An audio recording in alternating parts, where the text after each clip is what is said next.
The Acts of the Apostles. Chapter 25. Now when Festus was come into the province, after 3 days he ascended from Caesarea to Jerusalem.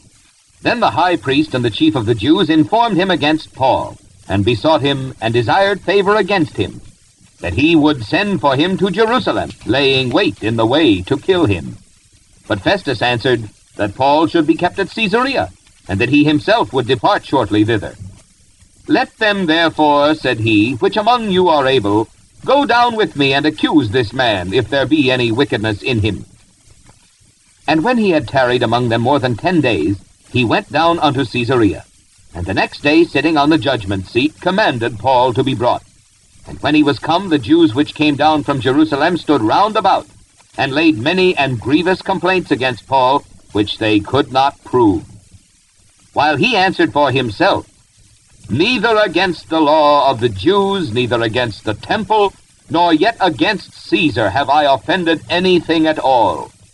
But Festus, willing to do the Jews a pleasure, answered Paul and said, Wilt thou go up to Jerusalem, and there be judged of these things before me? Then said Paul, I stand at Caesar's judgment seat, where I ought to be judged.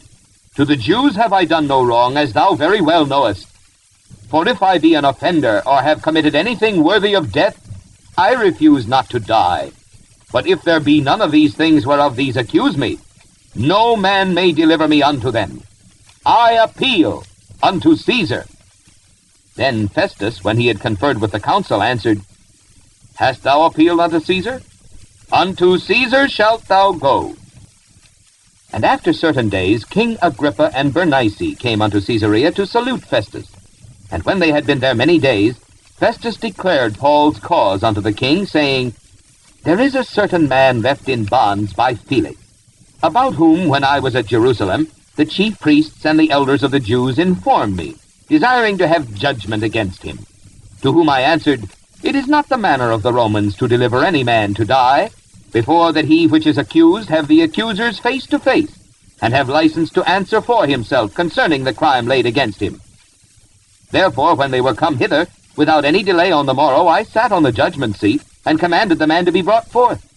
Against whom, when the accusers stood up, they brought none accusation of such things as I supposed, but had certain questions against him of their own superstition, and of one Jesus, which was dead, whom Paul affirmed to be alive. And because I doubted of such manner of questions, I asked him whether he would go to Jerusalem, and there be judged of these matters. But when Paul had appealed to be reserved unto the hearing of Augustus, I commanded him to be kept till I might send him to Caesar. Then Agrippa said unto Festus, I would also hear the man myself. Tomorrow, said he, thou shalt hear him.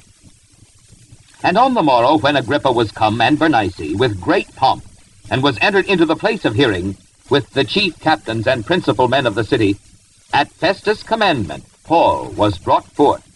And Festus said, King Agrippa, and all men which are here present with us, ye see this man, about whom all the multitude of the Jews have dealt with me, both at Jerusalem and also here, crying that he ought not to live any longer.